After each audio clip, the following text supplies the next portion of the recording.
Classes दोस्तों, Nanak classes के YouTube channel पे आपका स्वागत है। तो बात 8 बजे आपने टेस्ट दे दिया। टॉपिक हमारा आज क्या था? राजस्थान की सिंचाई परियोजना, लोक नृत्य और संगीत नाट्य। आपको जो भी टॉपिक दिया जाता है बढ़िया तरीके से पढ़ा करो। फिर 8 बजे का ये टेस्ट, 30 क्वेश्चन आपको उपलब्ध हुए। आपने सही किए हैं, कैसे गलत किए हैं, अभी आंसर की में आपको पता लग जाएगा। और उसका आंसर आया कैसे, उसका पूरा व्याख्या सहित आपको वीडियो उपलब्ध करवाया जा रहा है। तो सारे विद्यार्थी लाइक और शेयर कर दो अपने दोस्तों में। शुरुआत करते हैं। अगर 30 क्वेश्चन आपने कर लिए तो थंबनेल कर दो फटाफट। और कुछ विद्यार्थियों की अभी समस्या आ रही है कि ये मिल कहाँ रहा है, तो टेलीग्राम पे नानक क्लासेज ग्रुप पे ये टेस्ट मिल रहा है और यूट्यूब पर भी सीधा मिल रहा है, ध्यान रखना। इंपॉर्टेंट दोनों जगह आपको मिल रहा है। और अगले दिन आपको इसकी पीडीएफ भी प्राप्त हो रही है, अब तो ध्यान रखना, पीडीएफ भी प्राप्त हो रही है। और स्टार्ट राजस्थान की सिंचाई परियोजना, लोक नृत्य। और दूसरा, जो विद्यार्थी टेलीग्राम से नहीं जुड़े हैं तो जुड़ जाइए, क्योंकि टेलीग्राम पे कल आपने देखा होगा लोक नृत्य से संबंधित 10 से 12 क्वेश्चन आपको मिले थे, बहुत इंपॉर्टेंट क्वेश्चन थे। तो अब आपके लिए सीरीज भी, पोल क्वेश्चन भी आपको मिलने शुरू हो गए। तो हमारा पहला क्वेश्चन क्या था? पांचना बांध कहाँ स्थित है? पांचना बांध, तो आपने आंसर लगाया होगा करौली। पांचना बांध स्थित है करौली में, स्थान है गुड़ला गांव। गुड़ला गांव में ये बना हुआ है। और नदी पूछे ना आपसे, तो मेन नदी है गंभीर नदी पे बना हुआ है और अमेरिका के सहयोग से बना हुआ है। मिट्टी का सबसे बड़ा बांध है राजस्थान का करौली में। वैसे यहाँ 5 नदियों का संगम होता है, भद्रावती, बरखेड़ा, अट्टा, माची, बेसावट। भद्रावती, बरखेड़ा, अट्टा, माची, बेसावट नदी। तो करौली इसका सही जवाब था। दूसरा क्वेश्चन था मेजा बांध कहाँ स्थित है? मेजा बांध, क्योंकि सिंचाई परियोजना से संबंधित टॉपिक था, तो मेजा बांध आपने लगाया होगा भीलवाड़ा। क्वेश्चन आपको सरल लगता होगा, लेकिन एग्जाम में इस तरह के क्वेश्चन पूछे जाते हैं बांधों से, सिंचाई परियोजनाओं से, सिंपल से। अब इसके साथ साथ मैं कुछ और बातें बता देता हूँ। मेजा बांध भीलवाड़ा में किस नदी के किनारे है? कोठारी नदी के किनारे है। और इस मेजा बांध से भीलवाड़ा जिले को पेयजल प्राप्त होता है। अब जल्दी से कमेंट करके बता दो, भीलवाड़ा जिले का वन्य जीव शुभंकर कौन सा है? वन्य जीव शुभंकर तो आप नहीं भूलोगे, वन्य जीव शुभंकर। और इसकी आकृति बता दो कैसी है, और साथ साथ में इन क्वेश्चनों के आंसर देते जाओ आप। तो दोनों के दोनों मेरे बताए हुए आप बता दीजिए।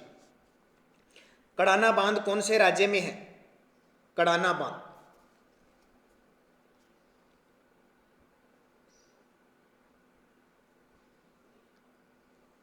तो कड़ाना बांध गुजरात के अंदर, ध्यान रखना, गुजरात के पंचमहल जिले में है। और किस नदी पे है? माही नदी पे। इसके अलावा माही नदी पर 2 बांध है। माही बजाज सागर बांध, जो राजस्थान का सबसे लंबा बांध है, वो बांसवाड़ा में है, बोरकुंड गांव में। और एक बांध है कागदी पिग्गा बांध, वो भी बांसवाड़ा के अंदर स्थित है, तो माही नदी पर है। चौथा प्रश्न था सही परियोजना कौन से जिले में है? सही परियोजना, तो आपका आंसर था उदयपुर में। और उदयपुर में कोटड़ा जो स्थान है वहां पे है ये सही परियोजना, और सही नदी पर है। और इसकी खासियत, इस परियोजना से ज्वाई बांध में जल की आपूर्ति सुरंग के द्वारा की जाती है, जो राजस्थान की प्रथम जल सुरंग है। इस सही परियोजना से ज्वाई बांध कहाँ पे है? पाली के अंदर है। वहां उस पाली में ज्वाई बांध, जिसको मारवाड़ का अमृत सरोवर कहते हैं, जल की आपूर्ति सुरंग के द्वारा की जाती है। बात याद रखना, बहुत इंपॉर्टेंट है आपके लिए। पांचवा क्वेश्चन, नदी घाटी परियोजनाओं को आधुनिक भारत के मंदिर की संज्ञा किसने दी है? तो ये बहुत ही चर्चित है, 10वीं क्लास की एसएसटी की बुक में भी इसका विवरण दिया गया है और अक्सर एग्जाम में सीधा ही आता है। तो पंडित जवाहरलाल नेहरू ने आधुनिक भारत के मंदिर की संज्ञा दी। किनको? नदी घाटी जो बहुउद्देशीय परियोजना है, जिसे सिंचाई, पेयजल, विद्युत प्राप्त होती है, उनको कहा है। ये पंडित जवाहरलाल नेहरू, जिनका जन्म दिवस 14 नवंबर को बाल दिवस के रूप में बनाते हैं, हमारे देश के प्रथम प्रधानमंत्री और हमारे देश के प्रथम विदेश मंत्री थे। ये बात ध्यान रखना आप। छठा क्वेश्चन, सोम कमला अम्मा परियोजना का संबंध किस जिले से है? सोम कमला अम्मा परियोजना का संबंध किस जिले से है? तो आपका आंसर था डूंगरपुर। और किस नदी पे पूछ लिया जाए? सोम नदी पर है ये परियोजना। कौन सी नदी पर है? सोम। डूंगरपुर को पहाड़ों की नगरी कहा जाता है, ये बात आप जानते हो। 7 नंबर देखिए, कुओं से सर्वाधिक सिंचाई कौन से जिले में होती है? कुओं से सर्वाधिक सिंचाई, तो कल कुछ विद्यार्थियों का आंसर था कि तंबाकू सबसे ज्यादा अलवर में नहीं होती है, तो आपका गलत है, झुंझुनू के अंदर ही होती है, ध्यान रखना, कंफ्यूज मत होना। सबसे ज्यादा तंबाकू झुंझुनू। अफीम पूछे तो चित्तौड़गढ़। तो बहुत सारे विद्यार्थी कह रहे थे कि सर इसका आंसर गलत हो सकता है। आंसर एकदम 30 के 30 क्वेश्चनों का सही होता है, ध्यान रखना। कोई भी मिस्टेक होगी तो मैं आपको जरूर कमेंट करूंगा और टेलीग्राम पे भी डालूंगा भी ये मिस्टेक। तो कुओं से सर्वाधिक सिंचाई कौन से जिले में होती है? तो कुओं से सर्वाधिक होती है जयपुर के अंदर। तालाबों से सर्वाधिक होती है, तालाबों से हमारे राजस्थान में पूछे भीलवाड़ा में, और नहरों से श्री गंगानगर हनुमानगढ़ के अंदर होती है। झरनों से होती है वो बांसवाड़ा और डूंगरपुर के अंदर होती है। तो सबसे ज़्यादा आपको पता है कुओं और नलकूपों से सिंचाई होती है हमारे राजस्थान में, फिर आती है नहरों से, फिर तालाबों से, फिर झरनों से। 8 नंबर, भाखड़ा नागल परियोजना कौन सी नदी पर स्थित है? भाखड़ा नागल परियोजना, तो आपका जवाब था सतलज नदी पर स्थित है। और किसकी परियोजना है? पंजाब, राजस्थान और हरियाणा की संयुक्त परियोजना है भाखड़ा नागल परियोजना। 9 नंबर क्वेश्चन था, इंदिरा गांधी नहर की कुल लंबाई कितनी है? इंदिरा गांधी नहर, साथ साथ में कमेंट करते जाओ, क्वेश्चनों के जवाब देते जाओ ताकि डबल तैयारी हो सके, क्योंकि आपका टारगेट टेस्ट को बढ़िया तरीके से क्लियर करना है, ताकि जो क्वेश्चन आपने पढ़ लिया आपका गलत नहीं होना चाहिए। तो थंबनेल करके बताओ जो जो टॉपिक आपको दिया जाता है कौन कौन पढ़ता है बढ़िया तरीके से, एक बार 2 बार कौन पढ़ता है, जल्दी से थंबनेल करें, क्योंकि अब तो आप फ्री हो, आपके पास कोई बहाना भी नहीं है कि हमारे पास टाइम नहीं है, आपके पास खूब टाइम है, खूब सो लो, आप कुछ भी कर लो, क्योंकि आपको रहना घर पे है। तो आप घर पे रहते हो तो आपके पास इतना टाइम है, मोबाइल भी चला लेते हो, नींद भी ले लेते हो, सब कुछ कर लेते हो, फिर भी पढ़ने के लिए टाइम है। तो कोई बहाना तो है नहीं कि मेरे पास टाइम नहीं है, मैं उधर गया था, शादी में गया था, वहाँ गया था। तो 649 किलोमीटर इंदिरा गांधी नहर की कुल लंबाई है, क्योंकि इंदिरा गांधी नहर आपको पता है सतलज व्यास नदी के संगम हरिके बैराज से निकलती है, और इसकी शुरुआत पंजाब हरिके बैराज से लेकर मसीता वाली हेड तक, तो ये क्या बनी हुई है? राजस्थान फीडर 204 किलोमीटर है, और बाकी इसकी मुख्य नहर है जो मोहनगढ़ जैसलमेर तक, और जो अंतिम बिंदु है गडरा रोड बाड़मेर तक है। तो इंदिरा गांधी नहर। गुड्डा बांध कौन से जिले में है? गुड्डा, तो गुड्डा कहाँ खिलाओगे? गुड्डा बूंदी में। गुड्डा बूंदी खाएगा, ध्यान रखना, क्या खाएगा? गुड्डा बूंदी खाएगा। किस नदी पे? मेज नदी पे। गुड्डा मेज नदी पर बैठकर क्या खाएगा? बूंदी खाएगा। इसके अलावा भी बूंदी में ध्यान रखना चाकण बांध, गरदड़ा परियोजना, ये सारी बूंदी के अंदर है। 11 नंबर, निम्न में से किस नदी से धौलपुर लिफ्ट सिंचाई परियोजना को पानी मिल जाएगा? निम्न में से किस नदी से धौलपुर लिफ्ट सिंचाई परियोजना है उसे पानी मिलेगा? तो वो है चंबल नदी से मिलेगा, ध्यान रखना। एक धौलपुर के अंदर इस सरदा बांध, धौलपुर लिफ्ट सिंचाई परियोजना से चंबल से पानी मिलेगा।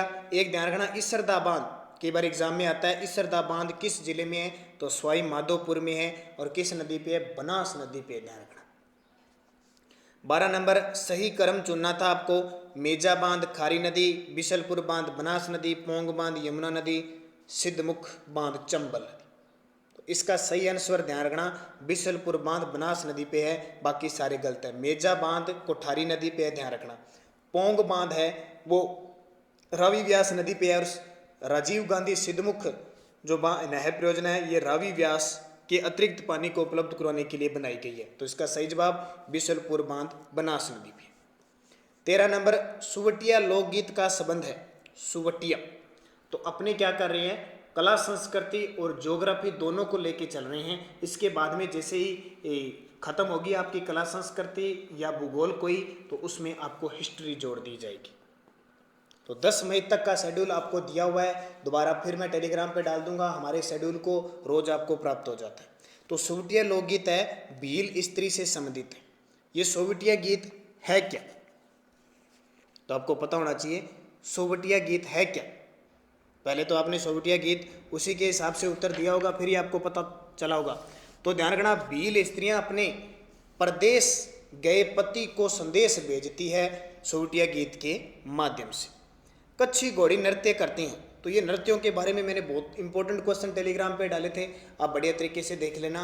और जल्द ही 1-2 दिनों में मैं आपको बोर्ड पे वापस तैयारी करवाने वाला हूं, तो हम उसमें कला संस्कृति पढ़ेंगे, लोक नृत्य, हस्तकला, सारे टॉपिक पढ़ेंगे। तो थंबनेल कर दीजिए अगर आप तैयार हो बोर्ड पे स्पेशल, क्योंकि पहले हमने जो वीडियो बनाए थे उसमें थोड़ी दिक्कत आ रही थी। अब आपको बोर्ड पे स्पेशल वीडियो दोबारा हर रोज़ मिलते जाएंगे, बस 2-3 दिनों के बाद हम स्टार्ट कर देंगे, ताकि आप घर बैठे बढ़िया तरीके से तैयारी कर सको। तो कच्छी घोड़ी नृत्य करते हैं केवल पुरुष, ध्यान रखना, ये एग्जाम में आया हुआ है बहुत बार, केवल पुरुष करते हैं और किस क्षेत्र का प्रसिद्ध है, शेखावटी का क्षेत्र प्रसिद्ध है और विवाह के अवसर पर ज़्यादातर किया जाता है। इसमें क्या होता है कि जो पुरुष होते हैं वो एक बांस की लकड़ी का घोड़ा होता है, बांस की लकड़ी का घोड़ा, उसको कमर पे बांध के नृत्य करते हैं। 15 नंबर, मुमल क्या है? तो मुमल तो नॉर्मल सी बात है, मुमल एक लोकगीत है। पैटर्न बनाने की कला के लिए कौन सा नृत्य प्रसिद्ध है? पैटर्न बनाने की कला के लिए कौन सा नृत्य प्रसिद्ध है? तो ध्यान रखना, कच्छी घोड़ी नृत्य प्रसिद्ध है। अब पैटर्न बनाने का मतलब क्या हुआ, इसमें 8 पुरुष होते हैं, 1 2 3 4, और इधर भी 1 2 3 4, ये आपस में क्या करते हैं, नृत्य करते हैं ऐसे घूम घूम के, कभी इससे कभी इससे। तो फूल सी आकृति, गुलाब सी आकृति, इस तरह ऐसी आकृति बनाते हैं, कभी इसके साथ कभी इसके साथ, तो वो पैटर्न कला कहलाती है, ध्यान रखना। और पुरुष प्रधान नृत्य तो है ही। 17 नंबर, ख्याल शैली के जयपुर घराने के प्रवर्तक माने जाते हैं। ख्याल शैली है जयपुर घराने के प्रवर्तक, तो ये बहुत बार एग्जाम में भी क्वेश्चन आया, बस सीधा सीधा मनरंग खां को माना जाता है। 18 नंबर था, वालर कहाँ का प्रसिद्ध है? वालर नृत्य कहाँ का प्रसिद्ध? अब आपको ये पता होना चाहिए कि वालर नृत्य कौन सी जनजाति करती है। वो जनजाति विशेष क्षेत्र में रहती, तो वालर नृत्य करती है ग्रासिया जनजाति। कौन सी? ग्रासिया। और ग्रासिया कहाँ रहती है? सिरोही के अंदर रहती है। तो आपका आंसर क्या हो जाएगा? सिरोही। आंसर क्या हो जाएगा आपका? सिरोही हो जाएगा। ध्यान रखना, इस तरह नॉर्मल से क्वेश्चन आपके लिए इंपॉर्टेंट है। और ये वालर नृत्य है, इसकी एक खासियत है, वालर नृत्य है ये बिना वाद्य यंत्र के किया जाता है, इसमें वाद्य यंत्र नहीं बजाया जाता। और दूसरा, इसको ग्रासियों की घूमर कहा जाता है। तो बात समझ में आ गई होगी। किशनगढ़ आपको पता है, किशनगढ़ की फलकूबाई है, चरी नृत्यांगना है, उसके लिए प्रसिद्ध है। अलवर भरतपुर में बम्ब जो नृत्य है, बम रसिया नृत्य है, ये अलवर भरतपुर के प्रसिद्ध है। 19 नंबर, छापी परियोजना किस जिले में है? तो छापी परियोजना है वो झालावाड़ जिले में। छापी परियोजना झालावाड़ जिले में है, छापी नदी पर है। इंदिरा गांधी नहर का अंतिम बिंदु कौन सा है? इंदिरा गांधी नहर का अंतिम बिंदु कौन सा है? तो ध्यान रखना, अंतिम बिंदु है इसका गडरा रोड बाड़मेर। आपसे पूछे मुख्य बिंदु, तो मोहनगढ़ जैसलमेर इसका मुख्य बिंदु है। और अंतिम जो उप शाखा निकाली गई है लास्ट, वो गडरा, क्योंकि इस पे 7 लिफ्ट नहरें हैं, तो उस लिफ्टों के माध्यम से जल पहुंचाया जा रहा है। एक प्रस्तावित है और एक निर्माणाधीन है। 21 नंबर, राजस्थान में भारत के स्थायी जल का लगभग कितना उपलब्ध हिस्सा है? राजस्थान में भारत के स्थायी जल का लगभग उपलब्ध हिस्सा है, तो राजस्थान में भारत का 1.16% ही जल उपलब्ध है। राजस्थान की वह सिंचाई परियोजना जिसमें जल संरक्षण हेतु फुहारा सिंचाई पद्धति को अपनाया गया है। इतना इंपॉर्टेंट क्वेश्चन है और लगभग एग्जाम में क्वेश्चन पूछा जाता है। तो ये परियोजना कौन सी है? नर्मदा नहर परियोजना है। ये क्वेश्चन पूछा जाता है किन राज्यों की संयुक्त परियोजना है? तो एक तो हमारा राजस्थान हो गया, एक इसके साथ गुजरात हो गया, एक राजस्थान मध्य प्रदेश हो गया और एक महाराष्ट्र हो गया। 4 राज्यों की संयुक्त परियोजना है। इसको मारवाड़ की जीवन रेखा कहा जाता है। सबसे पहले हमारे राजस्थान में 2008 में सिल्लू गांव जालोर के समीप पानी पहुंचा था। ये बहुत बार एग्जाम में आता है। और नर्मदा नहर परियोजना से पूछे किन जिलों को लाभान्वित यानी जल पेयजल सिंचाई हो रही है? तो बाड़मेर और जालोर 2 ही जिलों को मिल रहा है। ये इंपॉर्टेंट है, ध्यान रखना। आगे भी इसको बढ़ाया जाएगा जोधपुर तक, लेकिन वर्तमान में बाड़मेर और जालोर को इसको पानी उपलब्ध हो रहा है सिंचाई फुहारा विधि से। 23 नंबर, इंदिरा गांधी नहर के पूर्ण होने पर राजस्थान के कितने क्षेत्र में इसके द्वारा सिंचाई का लाभ हो रहा है? अगर एकदम पूर्ण, अभी तक कुछ विकसित अवस्था में चल रही है, तो ध्यान रखना 19.75 हेक्टेयर। ये क्वेश्चन एग्जाम में पिछले 2 साल पहले अधीनस्थ बोर्ड के द्वारा पूछा जा चुका है। तो 19.75 हेक्टेयर जो क्षेत्र है यानी लाख हेक्टेयर में आता है, ये उपलब्ध हो रहा। छिद्रित मटका जिसमें दीपक जलता है किस नृत्य की विशेषता है? छिद्रित मटका जिसमें दीपक जलता है किस नृत्य की विशेषता है?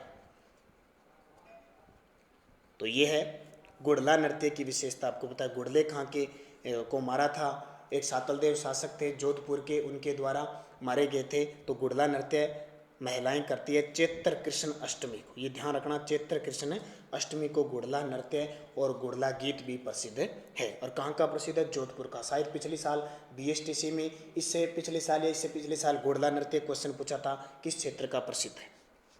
25 नंबर, राजस्थान में लच्छीराम द्वारा किस ख्याल का प्रवर्तन किया गया? लच्छीराम, तो ध्यान रखना, लच्छीराम कुचामनी ख्याल के प्रवर्तक थे। ये कुचामनी ख्याल क्या की प्रसिद्ध है? कुचामन नागौर की है। वर्तमान इसके जो प्रसिद्ध खिलाड़ी है वह उगमराज। प्रसिद्ध खिलाड़ी कौन है? उगमराज। 26 नंबर क्वेश्चन क्या था? नृत्य शैली जो ग्रासिया जनजाति से संबंधित नहीं है, वह नृत्य शैली जो ग्रासिया जनजाति से संबंधित नहीं है। तो आपको ग्रासिया जनजाति की पता होना चाहिए। तो आप, क्योंकि कोई एग्जाम देखना, जब भी लोक नृत्य का जहाँ टॉपिक होगा आपको जनजाति से संबंधित एक टॉपिक मिलेगा, एक क्वेश्चन पक्का मिलेगा। और जल्दी मैं बोर्ड पे जैसे ही आपको पढ़ाना स्टार्ट करूंगा तो सबसे पहले स्टार्ट ही मैं लोक नृत्य से करूंगा। तो ग्रासिया जनजाति से संबंधित नहीं है, कौन सी? गवरी नहीं है, क्योंकि गवरी भीलों का नृत्य है। किसका? भीलों का। वालर हो गया, मांदल हो गया, लूर हो गया, जवारा, कूद, बोरिया, ये सारे किसके हैं? ग्रासियों के। और ग्रासिया रहती कहाँ पे है? सिरोही में। 27 नंबर, वालर नृत्य किस जनजाति का नृत्य माना जाता है? तो जिसका ऊपर वाला क्वेश्चन सही था, ये भी उसका क्वेश्चन सही होगा। तो वालर नृत्य है वो ग्रासिया जनजाति का है, बिना वाद्य यंत्र के बजाया जाता है। मैंने आपको बता दिया। वालर कहाँ का प्रसिद्ध? सिरोही। 28 नंबर, शंकरिया नृत्य किस जनजाति से संबंधित है? RS 2016 के अंदर क्वेश्चन आया था, ध्यान रखना। और इस जाति का क्वेश्चन आता ही आता है, बहुत प्रसिद्ध है शंकरिया नृत्य। तो ध्यान रखना, कालबेलिया जाति से संबंधित है। अब एक सूत्र बता देता हूँ, कालबेलिया जनजाति के 4 नृत्य हैं इंपॉर्टेंट। सूत्र याद रखना, कालबेलिया सांप बाई, ठीक है। कालबेलिया जाति के लोग सांप पकड़ते हैं, जो अपने घरों में सांप गया तो वो कालबेलिया जाति होती है, ध्यान रखना। तो सांप, और लेती कौन है? महिला आती है, बाई। कौन सी? सांप बाई। स से शंकरिया, पै से पनिहारी, पा से बागड़िया, ई से इंडोनी। याद रखना, सीधा एग्जाम में आता है, निम्न में से कौन सा नहीं है या किस जनजाति का? सांप बाई। सूत्र याद रखना, शंकरिया, पनिहारी, बागड़िया, इंडोनी। 29 नंबर था, गिद्दड़ नृत्य का संबंध कहाँ से है? गिद्दड़, तो गिद्दड़ नृत्य का संबंध शेखावटी क्षेत्र से है और होली पे किया जाता है, ध्यान रखना। और इसमें जो वाद्य यंत्र बजाया जाता है वो नगाड़ा वाद्य यंत्र बजाया जाता है। और जो भीलों का गवरी नृत्य है उससे मिलता जुलता है, वर्ताकार में किया जाता है। और चमड़े के ये नगाड़े से डंडे बजाए जाते हैं, जिन्हें खांडा कहते हैं, और अलग अलग प्रकार का सिस्टम होता है। तो शेखावटी क्षेत्र में कच्छी घोड़ी हो गया, गिद्दड़ हो गया, डप हो गया, और एक आपका हो गया चंग, ये सारे के सारे शेखावटी क्षेत्र के प्रसिद्ध हैं। आज का अंतिम क्वेश्चन, कामड़ जाति की महिलाएं किस नृत्य के लिए प्रसिद्ध है? कामड़ जाति की महिलाएं, तो आपको पता ही है 13 ताली नृत्य करती है कामड़ जाति की महिलाएं रामदेव जी की आराधना में। अब 13 ताली नृत्य के बारे में कुछ बातें सुन लो, जो मैं बातें बता रहा हूँ वहां से क्वेश्चन आपका लगभग बाहर नहीं जाएगा। 13 ताली नृत्य की शुरुआत यानी जन्मस्थली पूछे तो पादराला गांव पाली का है, ध्यान रखना। यहाँ से इसकी शुरुआत होती है, लेकिन मुख्य केंद्र पूछ लिया जाए तो रामदेव जी का मेला रुणेचा रामदेवरा है, ध्यान रखना।